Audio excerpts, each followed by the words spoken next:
France के राष्ट्रपति Emmanuel Macron ने कहा है कि रूस से पूरे यूरोप की सुरक्षा को गंभीर खतरा पैदा हो रहा है। ऐसे में खतरे को समझते हुए फ्रांस अपने परमाणु हथियारों से यूरोपीय सहयोगियों की रक्षा के लिए तैयार है। पेरिस में मैक्रोन ने अपने एक भाषण में ये बात कही है। मैक्रोन ने कहा कि फ्रांस की ओर से यूक्रेन और यूरोप की हर मुमकिन मदद जारी रखी जाएगी। फ्रांस के राष्ट्रपति का ये बयान ऐसे समय आया जब अमेरिका से यूरोप के रिश्ते अच्छे दौर में नहीं हैं। अमेरिकी राष्ट्रपति ट्रंप ने हालिया समय में यूक्रेन रूस युद्ध समेत कई मामलों पर यूरोप से नाराजगी जताई है और नेटो से बाहर होने के संकेत दिए हैं। दूसरी अहम बात जो मैक्रोन ने कही वो ये कि यूक्रेन के लिए रक्षा के लिए अमेरिका का साथ जरूरी है, लेकिन यूरोप को अमेरिका के बिना भी यूक्रेन की रक्षा के लिए तैयार रहना होगा। रूस से पूरे यूरोप और फ्रांस को खतरा, ऐसा कहना है इमैनुअल मैक्रोन का। और उन्होंने कहा है कि अब यूरोप को एकजुट होकर अपनी रक्षा करनी होगी और परमाणु हथियार तैयार करने होंगे। साथ ही साथ यूक्रेन की हर मुमकिन मदद जारी रखी जाएगी, ऐसा कहना है इमैनुअल मैक्रोन का। अभी हाल ही में ट्रंप के साथ जब ज़ेलेंस्की की वार्तालाप हुई थी तो उसके मद्देनजर अब यूरोप में ये बात कही जा रही थी। और साथ ही साथ अब इमैनुअल मैक्रोन ने भी कहा है कि यूक्रेन की रक्षा के लिए अब फ्रांस और पूरा यूरोप अपनी मदद जारी रखेगा। और ये बयान इसलिए महत्वपूर्ण हो जाता है अदिति, क्योंकि यूक्रेन के मुद्दे पर अमेरिका और यूरोप अलग अलग मतों के साथ खड़े हुए हैं और ऐसा लग रहा है कि विरोधाभास दोनों के बीच है, मतांतर बड़ा है। तो ये खाई कैसे पाटी जाएगी, ये एक बड़ा सवाल है। और ऐसे में मैक्रोन की ये बात सामने आना एक बड़ी बात उन्होंने यहाँ पर कही है। तो मैक्रोन की जो परमाणु वाली बात है, परमाणु हथियारों वाली बात है, इससे जुड़ी तमाम डिटेल्स अब ग्राफिक्स के जरिए हम आपको बताते हैं। रूस से फ्रांस यूरोप को गंभीर खतरा है, ये बात मैक्रोन ने कही है। रक्षा के लिए परमाणु हथियार तैयार हैं, अपने परमाणु हथियारों का जिक्र यहाँ पर मैक्रोन कर रहे हैं। यूरोप के साथियों की रक्षा के लिए वो अपने परमाणु हथियारों के साथ तैयार हैं, ये घोषणा उन्होंने की है। यूक्रेन की हर संभव मदद जारी रहेगी, अमेरिका के बिना भी यूक्रेन की रक्षा करेंगे। तो यहाँ पर यूरोप की एकजुटता की कोशिश वो यहाँ पर कर रहे हैं कि यूक्रेन के मुद्दे पर पूरे यूरोप को एकजुट हो जाना चाहिए, उसमें किसी किस्म का मतांतर नहीं होना चाहिए। बड़ी बातें मैक्रोन ने ये कही हैं और ये बातें ऐसे समय में आई हैं जब पिछले दिनों ज़ेलेंस्की और ट्रंप के बीच मुलाकात हुई थी, वहां पर खासा विवाद देखने को मिला था। और कल ही ट्रंप ने घोषणा की है कि ज़ेलेंस्की समझौते के लिए तैयार हैं। उमा, हम सीधे रुख करेंगे हमारे संवाददाता का, हमारे साथ जुड़ चुके हैं। उमा, मैक्रोन क्या संदेश दे रहे हैं, किसको संदेश दे रहे हैं और इसका इम्पैक्ट क्या हो सकता है?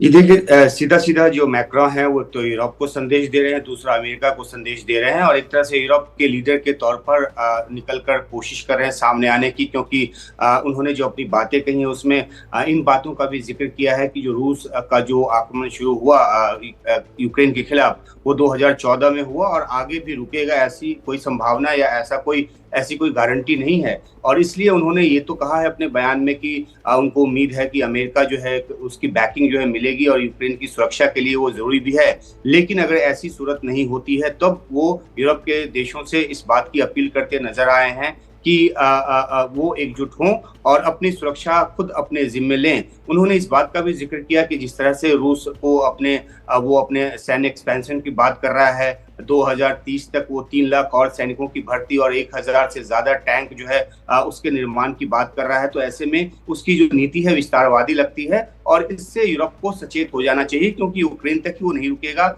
आगे बढ़ेगा, फ्रांस और यूरोप के दूसरे देशों पर भी वो हमले कर सकता है। तो इन सब बातों के जरिए जो उन्होंने एक टेलीविजन के जरिए देश को संबोधित किया, उन्होंने बहुत ही विस्तार से अपनी बातें रखी हैं। लेकिन देखना है कि उनकी कोशिश जो है यूरोप के देशों के बीच किस रूप में जाती है, क्योंकि बार बार हम ये रिपोर्ट करते रहे कि यूरोप के कई देश जो हैं, हंगरी जैसे देश हैं, वो पक्ष में नहीं है। इसके अलावा इटली जैसा जो देश है वो किसी तरह से यूक्रेन के साथ एकजुटता दिखाने की बात नहीं करता, उस तरह से सेना भेजने की बात नहीं करता। एक आखिरी बात कि मैक्रोन ने ये भी कहा है कि किसी भी शांति व्यवस्था की सूरत में यूरोप जो है अपनी सेना भेजेगा ताकि यूक्रेन की रक्षा की जा सके। हालांकि उन्होंने ये भी कहा कि फ्रंट पे जाके यूरोप की सेना नहीं लड़ेगी। तो तमाम अहम बातें मैक्रोन की तरफ से कही गई है। अब देखना यह है कि इस पर अमेरिका की तरफ से क्या प्रतिक्रिया आती है, क्योंकि सीधे तौर पर एक मोर्चे बंदे की बात है।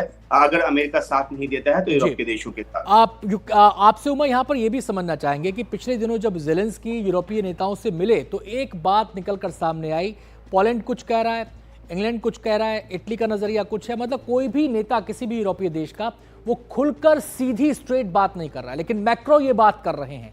आखिर इसके पीछे की उनकी सोच क्या है, इसके पीछे की उनकी रणनीति क्या है? और एक साथ ही परमाणु हथियार वाली बात कहना एक तरह की धमकी जैसा लगता है, इस पर आपका क्या टेक है? जी देखिए, जहां तक मैक्रोन की बात है तो वो सीधे तौर पर इस बात को लेकर एकजुट करने की कोशिश कर रहे हैं। और जो एक प्लानिंग है उनकी वो ये है कि वो और यूके के प्राइम मिनिस्टर स्टारमर जो हैं और यूक्रेन के राष्ट्रपति ज़ेलेंस्की वो एक ऐसी शांति योजना बनाने की कोशिश में है, जिसको लेकर ये भी खबर की जा रही है कि वो अगले हफ्ते अमेरिका जाएंगे। यानी कि ये तीनों, यूके के पीएम स्टारमर, उसके साथ उनके साथ मैक्रोन और ज़ेलेंस्की, ये तीनों वॉशिंगटन जाएंगे और उस शांति योजना को अमेरिका के सामने पेश करेंगे, राष्ट्रपति ट्रंप के सामने पेश करेंगे और उस पर उनकी राय लेंगे। तो कोशिश ये है कि जिस तरह से सिक्योरिटी गारंटी की बात अमेरिका की तरफ से नहीं की जा रही है, उस बात को इस तरह की योजना में शामिल किया जाए और फिर उस पर अमेरिका का रुख भांपा जाए। और अगर ऐसा नहीं होता है तो फिर ये यूरोपीय देशों की एकजुटता की बात कर रहे हैं। आपका जो सवाल है अदिति की जो परमाणु हमले की वो बात कर रहे हैं, एक्चुअली वो एक परमाणु अम्ब्रेला की बात कर रहे हैं जो यूरोप के देशों को मिलेगा। क्योंकि अगर अमेरिका का जो गारंटी यूरोप के देशों के लिए खत्म हो जाता है तो एक वैकल्पिक व्यवस्था यूरोप के देशों को करनी होगी और वो एक सिक्योरिटी अम्ब्रेला की बात कर रहे हैं। और फ्रांस ने अपनी तरफ से पेशकश की है कि वो अपने सिक्योरिटी अम्ब्रेला में जो न्यूक्लियर अम्ब्रेला है वो यूरोप के देशों को देने को तैयार है। लेकिन वही जो आपने बात कही आनंद की, यूरोप के कई देशों में अभी भी इस बात पर एकजुटता नहीं कि क्या अपना एक फ्रंट बनाया जाए यूक्रेन के साथ खड़े होने के लिए या फिर अमेरिका के सहारे ही रहा जाए। बहुत बहुत शुक्रिया उमा आपका इस पूरी बातचीत के लिए, बहुत बहुत शुक्रिया आपका।